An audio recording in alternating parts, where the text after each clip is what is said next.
वज़ीर आला खैबर पख्तूनख्वा की बानी PTI से मुलाकात की तमाम कोशिशें बेसूद। वज़ीर आला सोहेल आफरीदी का कारकुनों के साथ अडयाला जेल के बाहर रात भर धरना। 8 बार कोशिश के बावजूद सोहेल आफरीदी की बानी PTI से मुलाकात न हो सकी। अदालती हुक्म की खिलाफ वर्जी पर वज़ीर आला की chief justice Islamabad high court से मिलने की कोशिश। Chief justice Islamabad high court से भी वज़ीर आला खैबर पख्तूनख्वा की मुलाकात न हुई। मीडिया से गुफ्तगू में वज़ीर आला सोहेल आफरीदी ने कहा कि chief justice Islamabad high court ने मुलाकात से इनकार कर दिया। अदालती हुक्म के बावजूद बानी PTI से मुलाकात नहीं कराई जा रही। मुलाकात नहीं कराएंगे तो पार्लियामान की कार्रवाई नहीं चलने देंगे। मंगल को इस्लामाबाद हाई कोर्ट के बाहर पुरअमन एहतजाज होगा। अदालतों के दरवाजे अवाम के लिए बंद हैं। चीफ जस्टिस के अहकामात पर अमल दरामद नहीं हो रहा। तमाम कानूनी और आईनी रास्ते अपना चुके हैं। ऐसा कौन सा रास्ता बचा है जिससे बानी PTI से मुलाकात हो?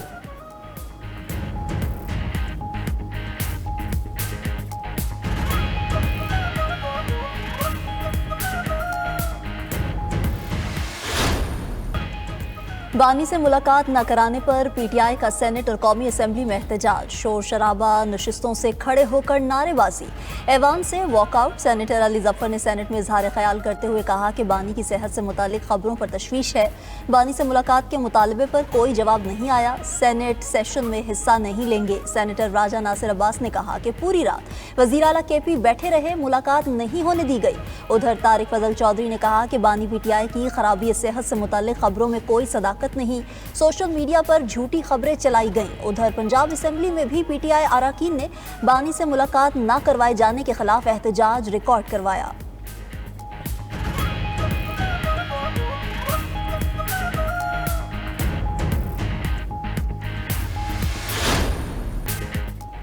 बानी PTI से मुलाकात का मुतालबा गैर कानूनी है।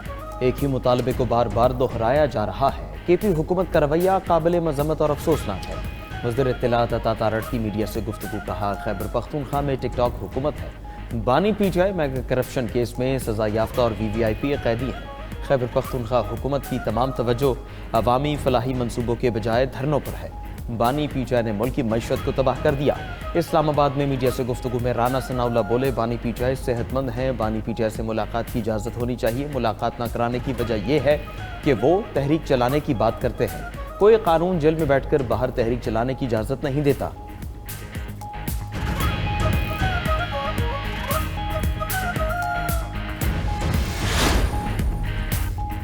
PTI ने बानी से मुलाकात कराने के लिए स्पीकर से मदद मांग ली। स्पीकर कौमी असेंबली अयाज सादिक से अपोजिशन के सेनेटर्स और अरकान कौमी असेंबली की मुलाकात।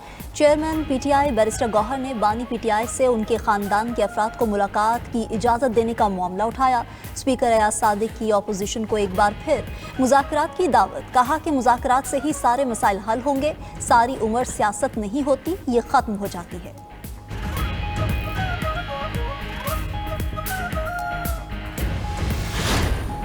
नवाज शरीफ का बयान सियाको सबाक से हटकर पेश किया गया। उन्होंने कतई ये नहीं कहा कि किसी को उल्टा लटका दो। स्पीकर पंजाब असेंबली मलिक अहमद खान की लाहौर में प्रेस कॉन्फ्रेंस कहा कि मैंने नवाज शरीफ की पूरी बात सुनी है। उन्होंने सिर्फ ये कहा मुल्क की तरक्की का सफ़र रोककर जुर्म किया गया। स्पीकर ने मजीद कहा कि नवाज शरीफ और शहबाज शरीफ से भी जेल कानून के तहत ही सुलूक किया गया था। जेल के बाहर हुल्लड़बाजी करना कानूनी तौर पर गलत है।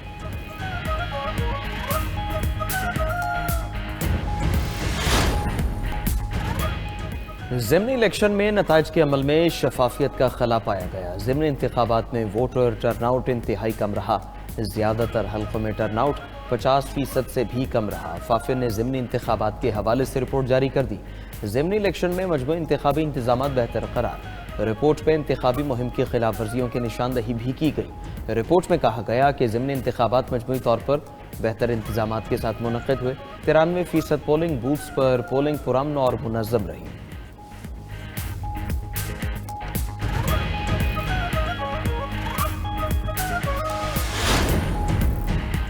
खित्ते में पायदार तरक्की के लिए शराकतदारी लाजमी है। ECO ममालिक में सरमाकारी के लिए साजगार माहौल बनाने की ज़रूरत है। नायब वज़ीर आज़म और वज़ीर ख़ारजा इसहाक़ डार का 29वीं ECOs वज़राए ख़ारजा कौंसिल के इजलास से खिताब। कहा कि मुश्तरका तरक्की के लिए ECO ममालिक के दरमियान रवाबित का फ़रोग़ नागुज़ीर है। ECO ममालिक में मुआशी तरक्की के हवाले से वसी मौक़े मौजूद हैं।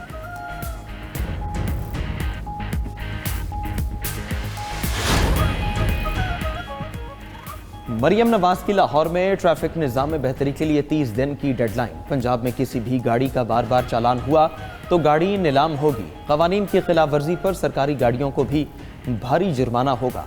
हादसात में जाँ बहक अफराद के अहलिया को दियत फौरी तौर पर फ्राहम करने पर इत्तेफाक। लाहौर की 5 मॉडल सड़कों पर चिंची रिक्शों पर मुकम्मल पाबंदी आयद। मरियम नवाज ने कहा, लाहौर समेत तमाम शहरों में ट्रैफिक के मामलात को बेहतर करना पड़ेगा। खिलाफ वर्जी पर हर शख्स को जुर्माना देना पड़ेगा। ट्रैफिक पुलिस ने मामला ठीक ना किए तो नया महकमा बनाएंगे। नए सूबों की बात एक कान से सुनो, दूसरे से निकाल दो। सिंध को तकसीम करने की ताकत किसी में नहीं। वज़ीर आला सिंध मुराद अली शाह की सिंध क्राफ्ट फेस्टिवल में गुफ्तगू।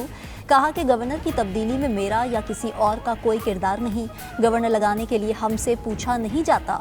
वज़ीर आला सिंध ने civil registration management system mobile app का इफ्तिताह भी कर दिया। मुराद अली शाह का कहना है कि मोबाइल ऐप से पैदाइश, मौत, शादी, तलाक का बरवक्त और आसान अंदराज मुमकिन होगा।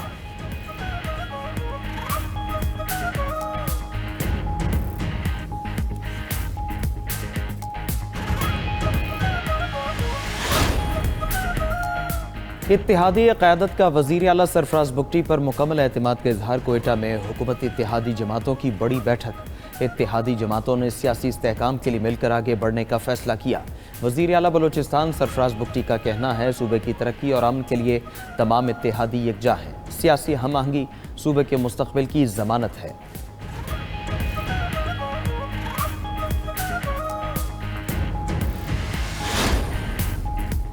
सोलर पैनल्स और इलेक्ट्रिक व्हीकल्स की तलब से चांदी महंगी हो गई। आलमी बैंक का अपनी रिपोर्ट में इंकशाफ। कहा कि चांदी की कीमत रवा साल के 9 माह में 18% बढ़ी।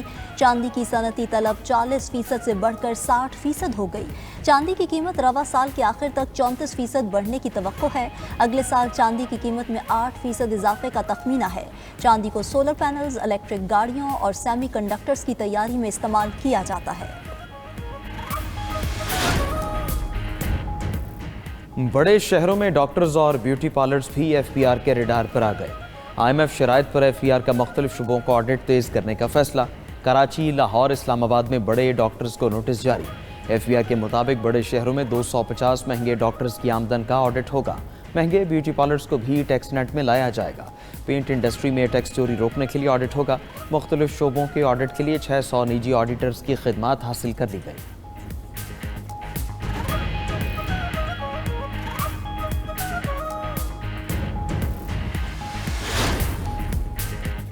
मुल्क में लागत बहुत ज़्यादा, कारोबार बंद हो रहे हैं। टैक्सेस, बैंक सूद और बिजली की कीमतें बहुत ज़्यादा हैं। लाहौर में FPCCI की मार्का मैशियत प्रेस कॉन्फ्रेंस। ताजिर रहनुमा SM तनवीर ने कहा कि इन हालात में नई इंडस्ट्री तो दूर, पुरानी भी नहीं चल रही। बेरोज़गारी की शरह जितनी बताई गई उससे कहीं ज़्यादा है। पेट्रन इन चीफ प्याफ अंजुम निसार बोले, मुल्की मैशियत दुरुस्त समत में नहीं। ऐसे टैक्स हैं जो दुनिया में कहीं नहीं।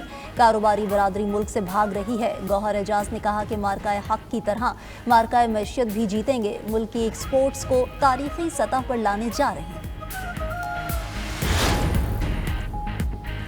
इसराइल का दमिश्क के नवाही कस्बे बैते जिन में हमला, बच्चों समेत 13 अफराद जाँ बहक। इसराइली तोपखाने और मिसाइल हमलों से मुतादिद शहरी जख्मी हुए। शामी मीडिया के मुताबिक फायरिंग के तबादले में कई इसराइली फौजी जख्मी हुए। इसराइली फौज ने झड़प में 6 एहलकारों के जख्मी होने की तस्दीक कर दी।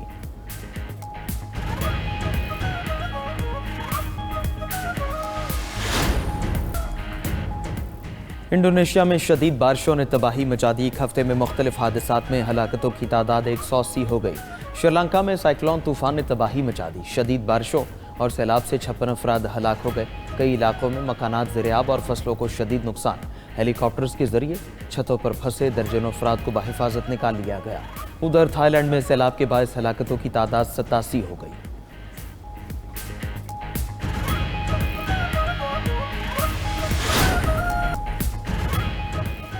शुगर के मरीजों के लिहाज से पाकिस्तान पहले नंबर पर आ गया। मुल्क की 30% से ज्यादा आबादी शुगर की मरीज।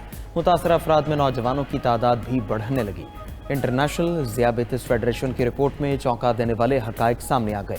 रिपोर्ट के मुताबिक पाकिस्तान में शुगर की शरह 30.8% है। कुवैत 25% के साथ दूसरे, मिस्र तीसरे और कतर चौथे नंबर पर है। आलमी तंजीम का ज़ियाबेतिस की रोकथाम के लिए हुकूमती सतह पर ठोस इक़दामात का मशवरा।